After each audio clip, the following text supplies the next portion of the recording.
na semana passada, nós falamos a respeito do nosso corpo como templo do Espírito Santo. E por conta de várias mensagens que recebi, então, eu decidi voltar nesse tema e estender um pouco mais essa explicação dentro do texto de 1 Coríntios e mostrar essa realidade de que o nosso corpo é templo do Espírito Santo do nosso Deus. Então, para isso, eu gostaria que você abrisse aí comigo, 1 Coríntios capítulo 6, na semana passada nós estudamos o capítulo 3 e pegamos algumas expressões de Paulo falando para nós, lá no capítulo 3, versículo 16, que nós somos o templo do Espírito Santo, que o Espírito Santo de Deus habita em nós. E aí Paulo vai correndo durante toda a carta, na primeira e na segunda carta aos Coríntios, falando sobre esse tema e mostrando como na prática nós somos o templo do Espírito Santo. Não dará para eu retomar tudo, daqui a alguns dias a irmã Vanessa vai recortar a mensagem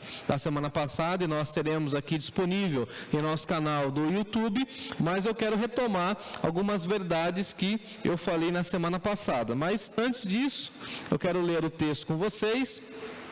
1 Coríntios capítulo 6, o texto está lá a partir do verso 18, 19 e 20. Diz assim o texto sagrado: fugir da impureza. Qualquer outro pecado que uma pessoa cometer é fora do corpo, mas aquele que pratica a imoralidade peca contra o próprio corpo. Acaso não sabeis que o vosso corpo é santuário do Espírito Santo que está em vós, o qual tendes da parte de Deus, que não sois vós mesmos? Porque fostes comprados por preço. Agora, pois, glorificai a Deus no vosso corpo. Olha o versículo 19.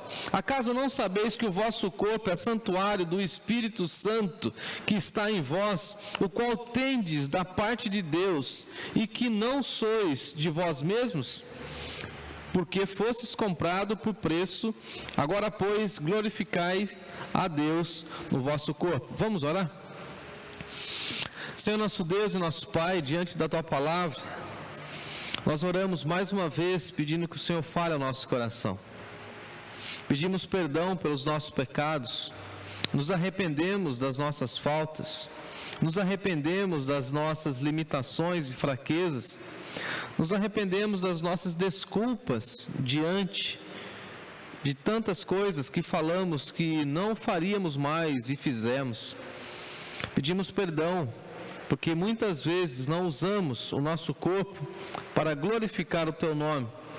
E dessa maneira, Senhor, nós pedimos graça e misericórdia, pedimos entendimento e discernimento do Senhor, para entendermos aquilo que esse texto e tantos outros falam ao nosso coração, à nossa mente, em relação ao cuidado do nosso corpo. Nos ensina, ó Pai, a sermos bons mordomos. É a nossa oração no nome de Jesus. Amém. Amém. Eu achei muito providencial da parte de Deus e do Espírito Santo que guia a vida da igreja por meio da sua palavra, que esse texto, ou essa explicação da doutrina do Espírito Santo que nós estamos estudando, com essa abordagem que Deus nos deu na semana passada, de falar a respeito que o nosso corpo é templo do Espírito Santo e que nós tivéssemos todo esse entendimento. E eu gostei muito da orientação do Espírito Santo, porque esse texto, ou essa temática, cai no momento em que nós estamos aguardando a comemoração do Natal. E daqui a pouquinho eu quero falar sobre isso, mas o texto vai mostrar para nós com muita clareza que o nosso corpo é templo do Espírito Santo. E assim como na semana passada, nós precisamos então olhar para o Antigo Testamento e lembrar que Deus, ao criar o primeiro ser humano, Adão, ele pega ali o barro, o pó da terra e forma o boneco, e depois então o Espírito de Deus, o sopro de Deus, o ruá de Deus, a expressão hebraica, o ruá de Deus, o sopro de Deus, transforma aquele boneco que não tinha ainda vida em alma vivente. E aí então nós temos a compreensão de que Deus então coloca o seu Espírito em nós, aquilo que nós chamamos de alma. O autor Eclesiastes vai dizer para nós que no momento em que nós partimos dessa vida, o pó volta para o pó, ou seja, aquilo que é barro volta para a terra, aquilo que é terra volta para a terra, o que é pó volta para o pó, o Espírito vai para Deus. E nós então precisamos entender que desde o Antigo Testamento, Deus está habitando no meio do seu povo. Então, primeiramente, ele mostra que ele está no ser humano, criando o ser humano à imagem e semelhança dele, soprando sobre o ser humano o seu fôlego de vida, aquilo que o texto vai dizer para nós de alma vivente. E depois, então, nós temos outro relato bíblico, ali no texto de Êxodo, quando Deus fala para Moisés criar o tabernáculo. Então, a glória de Deus preenche aquele lugar, e eu acho magnífico, fabuloso, como Deus enche o tabernáculo com a sua glória, como todas as pessoas ficam encantadas e até mesmo apavoradas diante da glória de Deus. A nuvem fica sobre o tabernáculo, e conforme a nuvem vai se movendo, eles vão caminhando. À noite, uma coluna de fogo, e Deus então revelando a sua glória. Então, as pessoas sabiam que quando Moisés estava no tabernáculo, quando elas tinham acesso ao tabernáculo, Deus iria se fazer presente com a sua glória. O mesmo acontece também depois lá no templo, construído por Salomão, quando o templo vai ficar completamente cheio da glória de Deus, quando Deus derrama da sua presença no templo. Então, essa ideia no Antigo Testamento de que Deus enche a sua casa, de que Deus enche o templo, de que Deus enche o tabernáculo, estava muito presente, muito arraigada na cultura hebraica e judaica. E depois nós temos tudo isso no Antigo Testamento. Tudo isso para dizer que no Antigo Testamento nós temos Deus habitando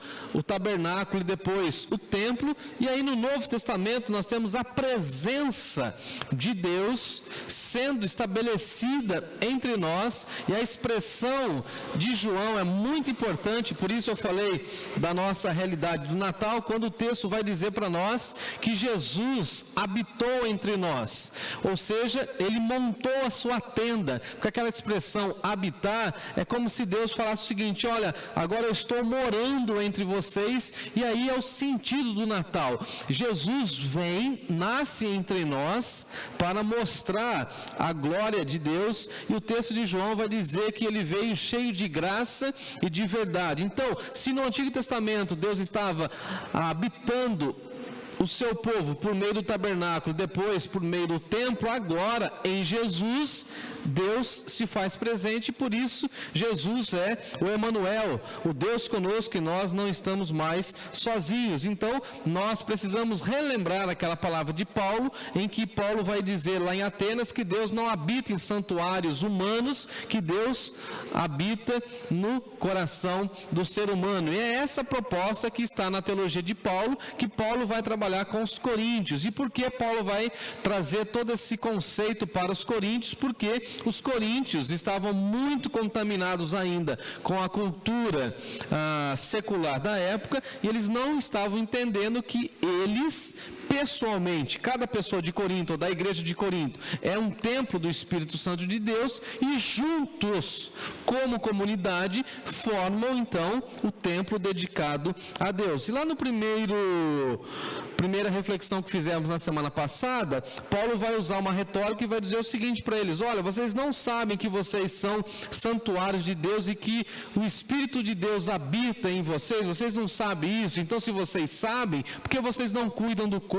Porque vocês não buscam um padrão, um jeito, um estilo, uma conduta de santidade? Porque vocês estão destruindo o corpo de vocês? E essa expressão é muito forte, né? Porque vocês estão destruindo, porque vocês estão desperdiçando, porque vocês não estão usando com sabedoria o corpo que Deus está dando a vocês. Então vocês precisam saber, se vocês destruírem o santuário de Deus, Deus também vai aplicar destruição na vida de vocês, porque na realidade o santuário de Deus é sagrado. Então nós precisamos ter essa concepção.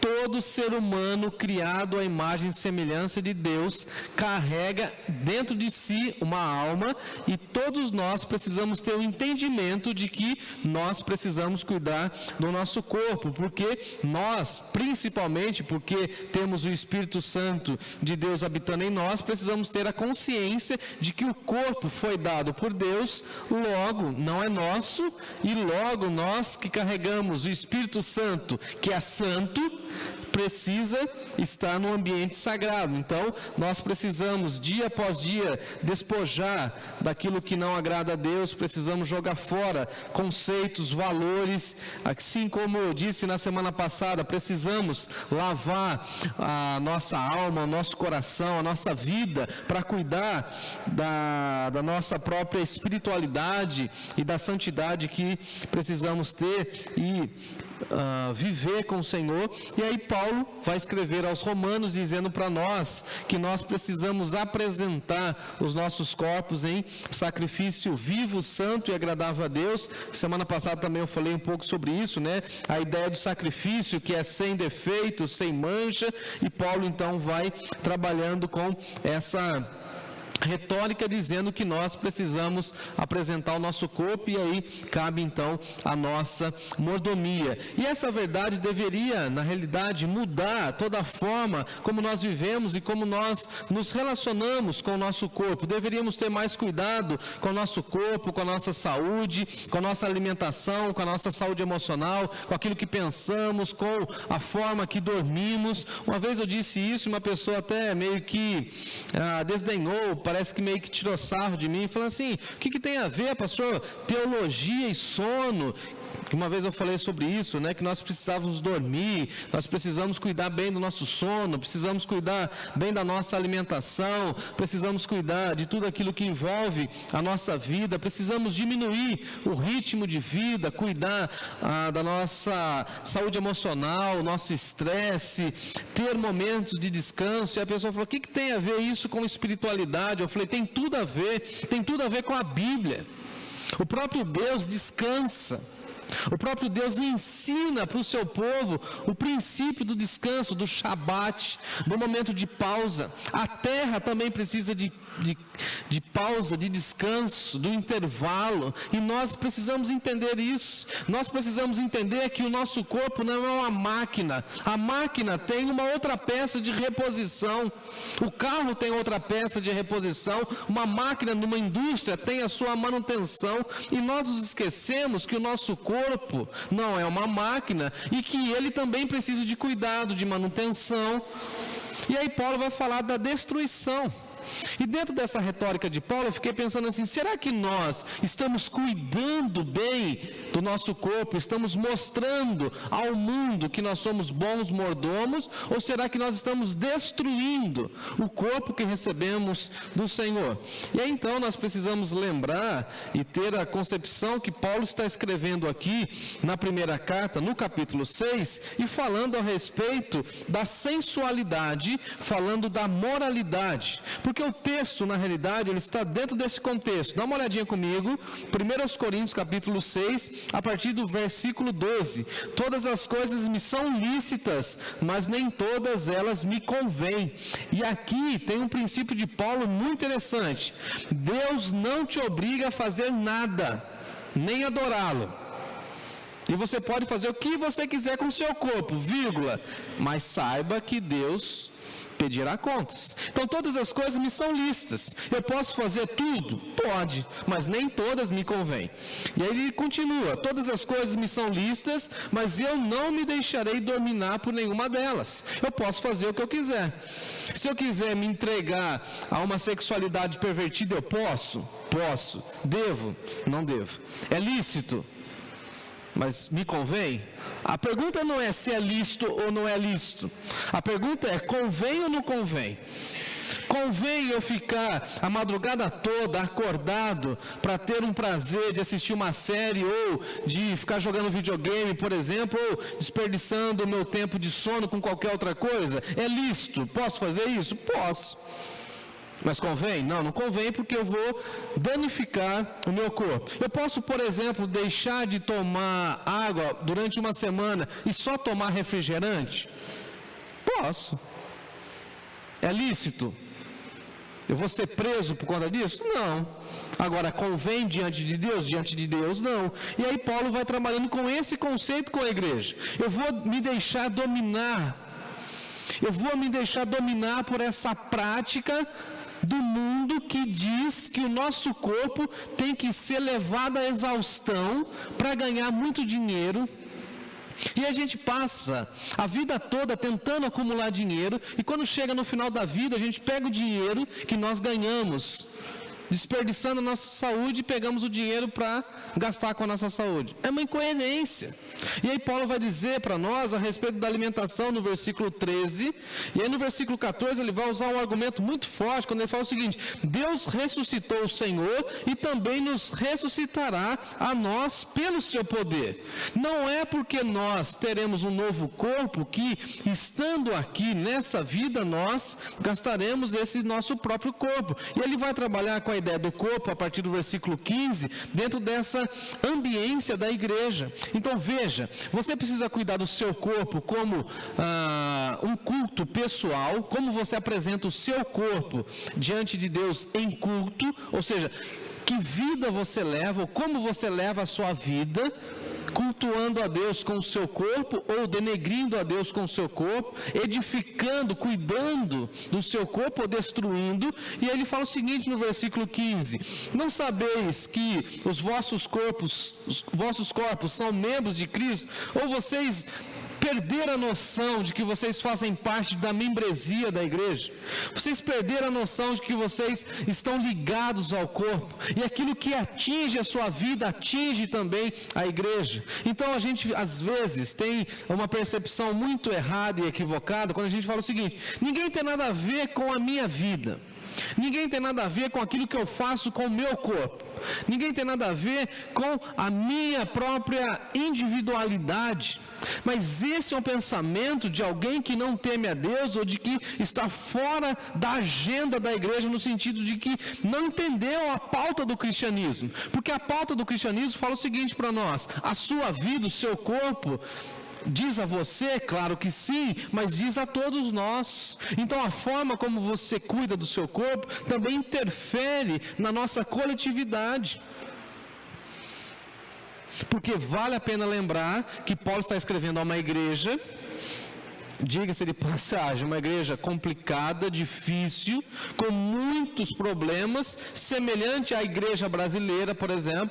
Tem nada lá na igreja de Corinto que não tenha nas nossas igrejas ou nos arraiais evangélicos do nosso país. Porque às vezes também a gente olha para a Bíblia e fala assim: nossa, a igreja de Corinto, porque lá tinha isso, tinha aquilo, e na igreja evangélica também tem. Ou nas igrejas evangélicas também tem. O que Paulo está dizendo é o seguinte: vocês, pessoalmente, vocês são templos do Espírito Santo, e coletivamente vocês são membros de Cristo. E ele tem uma outra pergunta ainda, versículo 15: e eu, porventura, tomaria os membros de Cristo e os faria membros de meretriz? Absolutamente que não. Então o que Paulo está falando é o seguinte: olha, o seu corpo não foi dado para fazer qualquer outra coisa senão para cultuar a Deus. Então você precisa entender que a sua vida, o seu corpo, deve ser um sacrifício, e por isso você tem que apresentar o seu corpo diante do Senhor. E aí então ele vai falar para nós lá no versículo 18: fugir da impureza. Fuja da impureza, tome cuidado com tudo aquilo que vai contaminar o seu organismo, o seu corpo, porque qualquer pessoa que comete qualquer pecado fora do corpo é uma coisa. Agora, aquele que comete contra o seu próprio corpo é aquele que está praticando imoralidade, porque o nosso corpo, ele foi criado por Deus, ele foi dado por Deus para uma finalidade, para uma missão. E qual que é a missão? Para a glória e o louvor do Senhor. Então qualquer outra coisa, ou qualquer outra finalidade que nós demos ao nosso corpo, ou usamos o nosso corpo para fazer qualquer outra coisa que não seja para cultuar a Deus, que não seja moralmente agradável aos olhos de Deus, tudo isso é pecado, e nós estamos pecando dentro do corpo. E aí ele vem com o versículo 19: acaso não sabeis que o vosso corpo é santuário do Espírito Santo de Deus, e que vocês mesmos estão denegrindo, ou não estão cuidando bem desse corpo? E aí ele fecha o versículo 20 falando o seguinte: porque vocês foram comprados por preço. E aqui, irmãos, nós precisamos lembrar que essa palavra de Paulo é muito importante, porque às vezes nós falamos o seguinte: olha, a salvação é de graça para nós que recebemos, mas custou muito para Deus. Nós fomos comprados, e aí a Bíblia toda, o Novo Testamento vai dizer para nós que nós fomos comprados pelo sangue de Jesus. O sangue dele foi vertido na cruz do Calvário, e nossa vida tem muito valor diante de Deus. O sangue do Cordeiro, o sangue do Filho perfeito de Deus foi vertido na cruz, e nós fomos comprados. Nós estávamos na escravidão, e nós estávamos aprisionados no erro, no pecado, no lamaçal do pecado, e Deus então fala o seguinte: a sua vida é valiosa, o seu corpo é precioso, e eu vou resgatar a sua alma para a eternidade. Então eu quero comprar, eu quero a libertação, e tudo isso deveria mexer inclusive com a nossa autoestima. Nós deveríamos lembrar que nós somos alvo do amor de Deus, que nós somos queridos pelo Senhor, e que Deus comprou a nossa vida. Logo, o nosso valor é indescritível diante dos olhos de Deus. E alguém pode chegar para nós e falar o seguinte: a sua vida não tem valor para mim, para as pessoas, para a sociedade. De uma maneira bem lastimável eu digo isso, que às vezes quando eu olho a forma como a sociedade se relaciona com as pessoas, e principalmente os idosos ou os enfermos, é uma maneira muito vexatória. Parece até que as pessoas não têm valor nenhum. Hoje mesmo, à tarde, eu passei a tarde toda ali no hospital regional, fui buscar o meu medicamento, e a forma como o Estado cuida ou não cuida das pessoas, no sentido de não dar uma assistência, não deixá-las bem confortáveis até serem atendidas, pessoas no sol, na chuva, tudo isso revela que para o Estado, para a cidade, nós somos apenas um número. Talvez não temos valor nenhum. Para algumas pessoas, a nossa vida não tem nenhum valor. Para o nosso país, por exemplo, nós somos um CPF, um número. Apenas isso. E qual é o preço, qual é o valor da vida? E aí vem Paulo e fala o seguinte para nós: olha, não se esqueçam que a vida de vocês é muito valiosa. Vocês foram comprados, vocês foram absolvidos. O próprio Deus verteu o sangue do seu Filho na cruz para libertar vocês. Então, cuide bem do corpo de vocês, cuide bem da saúde emocional de vocês, cuide bem de vocês. E agora, para finalizar, Paulo está falando o seguinte: sabe uma coisa que eu preciso ensinar a vocês, irmãos de Corinto e da Igreja Batista Nova Canaã, no século 21, glorifiquem a Deus no vosso corpo. Enquanto você estiver aqui, nessa vida, como a gente brinca, né? Dentro desse corpinho, glorifique a Deus com o vosso corpo. Use o seu corpo para o louvor na glória de Deus. E aí, você e eu precisamos refazer, repensar e reorganizar todas as coisas da nossa vida. Você vai mesmo usar a sua língua, que é um integrante do corpo, para ficar falando mal dos outros, ou você vai usar a sua língua para abençoar os outros? Você vai usar as suas mãos, os seus dedos, para teclar mensagens negativas, de ódio, de crítica, de violência, ou você vai teclar para mandar uma mensagem de apreço, de carinho, de incentivo para uma pessoa? Você vai destruir o seu corpo não cuidando bem dele, ou você vai usá-lo usado para a glória de Deus? Você vai usar sua voz para cantar apenas para a torcida de futebol, para o partido ideológico, para um político, ou você vai usar sua voz para o louvor da glória de Deus? Você vai usar os seus dias, o seu tempo para a agenda do mundo ou para as coisas de Deus? O que Paulo está dizendo é o seguinte: enquanto nós estivermos aqui, precisamos entender uma coisa, que nós precisamos glorificar a Deus no vosso corpo, com o nosso corpo, com os membros do nosso corpo. Porque na realidade, para Paulo, não existe culto sem corpo. Porque quem vem para a igreja, ou quem vem para a celebração, quem vem para o encontro da igreja, não é a nossa alma, verdade? Por exemplo, eu fico imaginando assim: a gente tem um pensamento tão estranho em relação ao nosso corpo, o cuidado com o nosso corpo. Eu fico imaginando que tem algumas pessoas que falam o seguinte: olha, vou chegar lá na igreja, ninguém fica assim contando, né? Ali chegou uma alma. Aí você fala assim: ali está entrando uma alma. Não, ali está entrando um irmão fulano de tal. E ele veio andando, não veio o espírito dele, porque ele ainda está nesse corpo. Então, o que eu quero que nós tenhamos essa compreensão? Que o nosso corpo carrega a nossa alma, e nós precisamos cuidar bem dele, porque isso vai glorificar a Deus. Nessa semana, acompanhando a minha mãe, na segunda-feira, num exame, lá em Rio Claro, ela foi fazer uma endoscopia. Eu fiquei ali depois, aguardando ela sair do ambiente lá onde foi feito o exame. Fiquei conversando com uma moça que estava acompanhando a sua sogra. E ali então, conversando com ela, ela falou assim: olha, eu nunca tive muito cuidado com o meu corpo, eu nunca me preocupei com essas coisas. E eu tentei mostrar para ela essa realidade, até que um momento eu falei assim para ela: olha, nós precisamos cuidar do nosso corpo, porque isso mostra que nós somos tementes a Deus, que nós honramos a Deus, que nós glorificamos a Deus. E ela ficou me olhando assim com uma cara espantada, como se fosse algo novo, que para nós cristãos não é. Cuidar da nossa vida, cuidar do nosso corpo, cuidar da nossa saúde, ir ao médico, tomar o medicamento de maneira correta, cuidar das nossas emoções, dos nossos pensamentos, isso também é culto a Deus. Isso também faz parte da espiritualidade cristã. Porque que ideia é essa que nós cuidamos da alma e não cuidamos do corpo?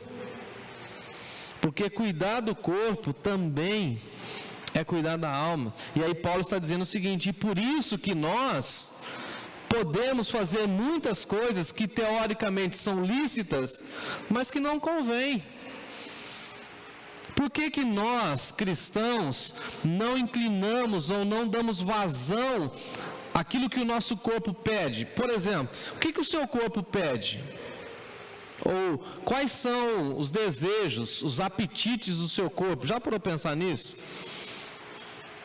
Dia desses eu falei isso para uma pessoa. Eu falei assim: eu não posso dar vazão àquilo que o meu corpo pede, porque o corpo, mesmo ele sendo o templo do Espírito Santo, ele ainda está contaminado pelo pecado.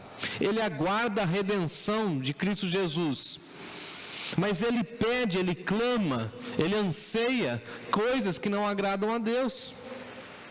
Então, porque eu sou cristão, eu não vou me entregar ao alcoolismo. Porque eu sou cristão, eu não vou me entregar a uma sexualidade pervertida, sem nenhum princípio, sem nenhum parâmetro. Porque eu sou cristão, eu não vou deixar com que meu corpo seja usado para ganhar dinheiro. Que Paulo está colocando aqui, usando a imagem da meretriz, que usa o corpo como um objeto de sedução. E ele vai falar aqui dos alimentos. Porque eu amo a Deus, eu não vou sair comendo todos os alimentos que eu quero. Dia desses uma pessoa falou para mim, eu achei tão engraçado, né? Falou: pastor, como que você era lá no passado? Eu falei assim: por exemplo, quando eu tinha 20 anos, eu comia uma barra de chocolate sozinho, uma sentada só. Pegava um pacote de biscoito e comia inteiro. Agora com 40 anos eu não posso mais fazer isso. A consciência de que eu preciso cuidar do meu corpo, e cuidando do meu corpo, eu pretendo ter longevidade. É assim que a gente tem que pensar. Porque quanto mais tempo eu passar aqui, mais oportunidades eu terei para falar do amor de Deus, para mostrar que eu estou cuidando daquilo que Deus me deu. Agora, imagina, se todas as vezes que eu quiser comer um doce, por exemplo, vocês sabem que eu gosto de doce, né? Toda vez que eu quiser comer um doce, eu for lá e comer um doce. Por exemplo, hoje eu tive umas 8 vontades, por exemplo, de comer um doce. Se eu comer 8 vezes um pedaço de doce, até ano que vem, em março, por exemplo, eu estarei com 150 quilos. Posso? Não posso. Devo? Não devo.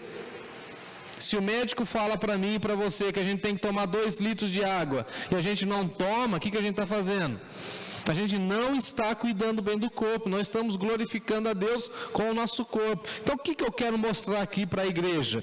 Que nós precisamos entender que dentro da espiritualidade cristã, uma vez que nós estamos falando do Espírito Santo de Deus, também é espiritual cuidar do corpo, também é espiritual fazer uma caminhada, também é espiritual fazer os exames que o médico pediu, também é espiritual ir ao médico, procurar orientação, cuidar das nossas emoções, cuidar do nosso pensamento, cuidar do nosso corpo. E encerro com o que Paulo está colocando aí, olha, glorifiquem a Deus com o vosso corpo, e que o meu corpo, o seu corpo, seja tão somente para a honra e glória de Deus. Que o nosso corpo não seja a sede dos pecados, da vaidade, dos apetites da carne, não. Que o nosso corpo seja tão somente para glorificar a Deus, buscar a Deus e honrar aquele que nos criou para o louvor da sua glória. Que Deus continue nos abençoando e falando ao nosso coração. Amém.